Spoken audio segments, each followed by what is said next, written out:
October 28, 2025. The Caribbean Sea lay in perfect silence. Then, the ANSPY-1A radar aboard USS Jason Dunham lit up, a faint signal closing fast from the north. The reflection became clear: 2 Venezuelan F-16A, block 15 seconds from the 1,980 seconds. Engines roaring, racing toward the American destroyer at 540 knots. No response, no warning. The 2 Cold War fighters launched a pair of AIM-9 Leader Sidewinders straight at the ship.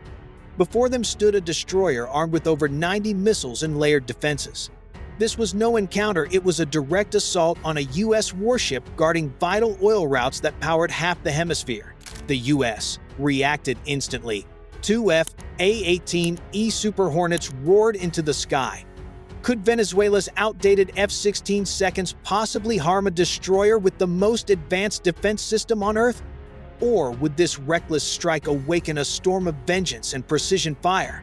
The answer would soon be written in flame and steel. 4:37 a.m., 120 nautical miles off Curacao.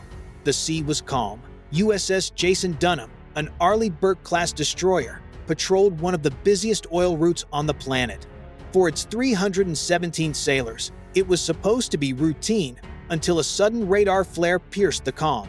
Something fast was coming from the north. The contact was weak but real.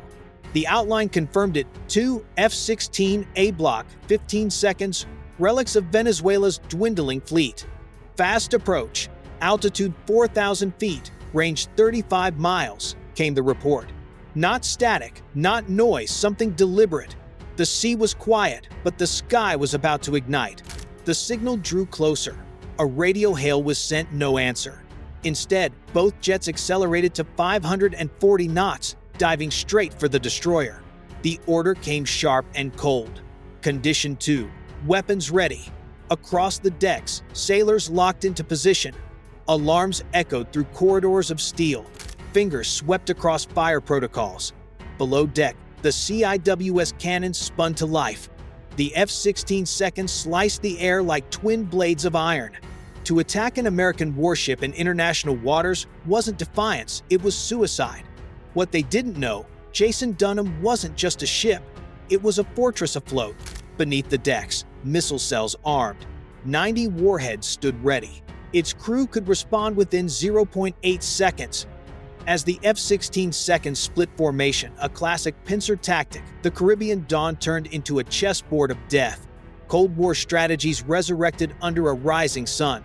One jet dropped low, the other climbed high. Targets separated, Lang reported. Maintain lock, the director replied. Calm as ice.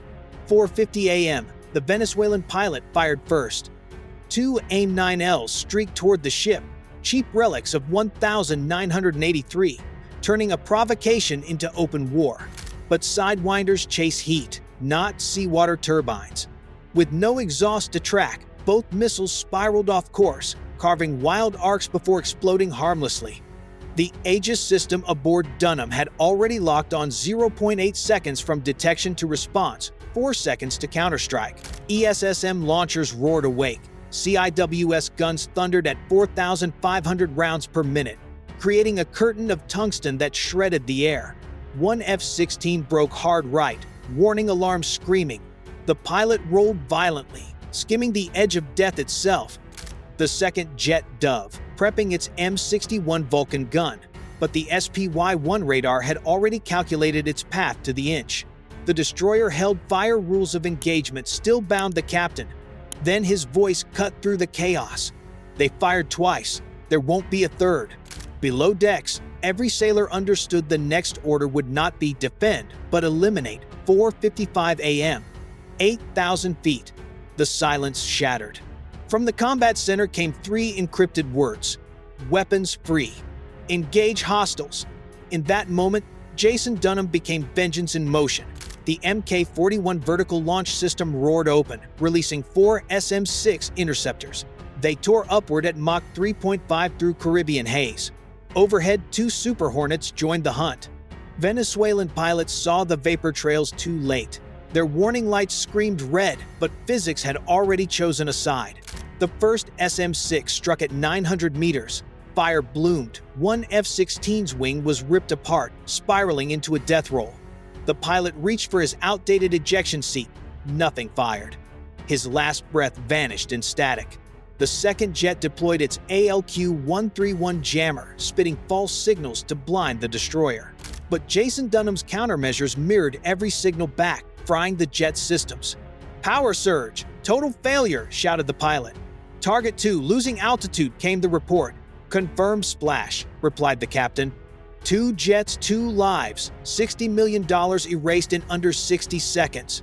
The sea swallowed them whole. The sea closed as if nothing had happened. Flames faded, smoke drifted away, guns fell silent. No cheers, no victory, only the cold awareness that Venezuela had thrown relics against a superpower. The United States had answered with a verdict etched in hypersonic fire. The Caribbean was quiet again, but it was the silence after judgment. The battle in the sky had ended, yet the real war was just beginning, fought through diplomacy, oil, and power. 5:30 a.m. Caracas and Washington woke to the same political storm. By sunrise, the echoes of combat reached every screen.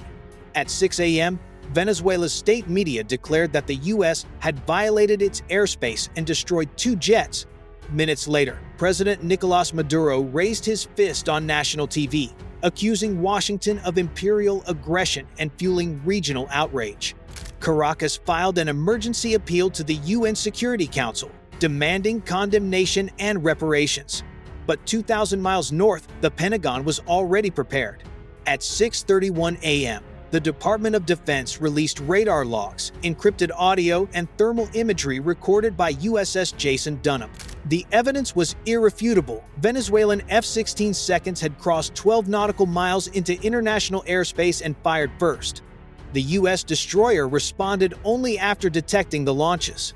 Every frame, every signal, every timestamp was documented. The data hit global media like an explosion of truth.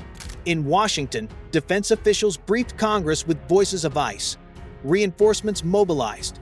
USS Gravely and USS Porter departed Norfolk within 4 hours. The carrier George H.W. Bush redirected its Hornet squadrons to the Caribbean corridor. Satellites and global hawks expanded surveillance non-stop. The message was unmistakable. The U.S. would escalate, but on its own terms. Markets trembled. Crude prices surged 7.8% overnight, and maritime insurers tripled premiums. Analysts called it the most dangerous standoff in the Western Hemisphere since 1962. Inside the Situation Room, an admiral summed it up. That wasn't an air battle, it was annihilation. The world watched 2 nations edge toward confrontation as the balance of Caribbean power tilted decisively toward the side that still stood unbroken. 8 a.m. Puerto Rico. Dawn cast a metallic hue over Roosevelt Roads Naval Base. On the runway, 10 F-35C Lightning stood in formation, canopies reflecting the morning sun. Each jet, $94 million of precision and deterrence, wasn't there to fight. It was there to be seen. At 8:05, one by one, they took off. The thunder of their engines rolled across the bay like steel lightning. Their flight path traced Venezuela's border, a silent warning drawn through mist. In Washington, the Secretary of Defense declared, "Any hostile act against U.S. forces will meet an immediate, overwhelming, decisive response." It wasn't a threat, it was physics. By noon, Jason Dunham, Gravely, and Porter formed a 2,500-ton wall of steel, sweeping radar every 6 seconds, maintaining a 40-mile defensive ring. Above, 3 E-2D Hawkeyes orbited in a perfect triangle of vigilance. Their sensors could track 2,000 targets at once. No one dared cross that line again. The world reacted swiftly. European allies backed Washington. OPEC called emergency talks over $180 billion in threatened oil trade. In Caracas, air bases went dark, hangars sealed, runways silent. 14 remaining F-16 seconds were grounded indefinitely. As night fell, the Caribbean turned calm again, but calm under discipline. Waves brushed against U.S. hulls as if the sea itself recognized authority. No parades, no cheers, only silence shaped by command. There was no victory speech. America does not start wars, the Pentagon's final brief read. But America always ends them. When the sun rose over the Atlantic, its light gleamed off gray hulls, a wordless reminder that order had returned. Deterrence, when forged in discipline, holds more power than any missile. The Caribbean fell still, the kind of stillness born only after violence. Yet beneath the surface, consequences rippled far and wide. In less than 24 hours, a brief encounter had rewritten the balance of power across the hemisphere. 2 aircraft lost, $60 million gone, one nation forced to face its limits. The true cost wasn't measured in metal, but in credibility. Venezuela had gambled on pride, believing proximity could replace power. It learned instead that distance means nothing to precision. In modern warfare, arrogance burns faster than fuel. For the United States, this wasn't conquest, it was boundary. The sailors aboard Jason Dunham didn't cheer when the threat fell. They logged the time, sealed the report, and prepared for the next watch. That discipline drew the line between skirmish and war. A week later, headlines had moved on, but in military circles, the engagement became a textbook case of escalation control. How one destroyer, through restraint and precision, prevented a regional crisis. The ocean kept its secrets, but one truth stayed above the waves. Power isn't proven by who strikes first, but by who stands unshaken when the smoke clears. The lesson was simple. Eternal the sea remembers, and so does America. Was this a battle of strength or a lesson in restraint? Leave your answer below, because the next storm at sea may decide more than ships. It may decide history itself.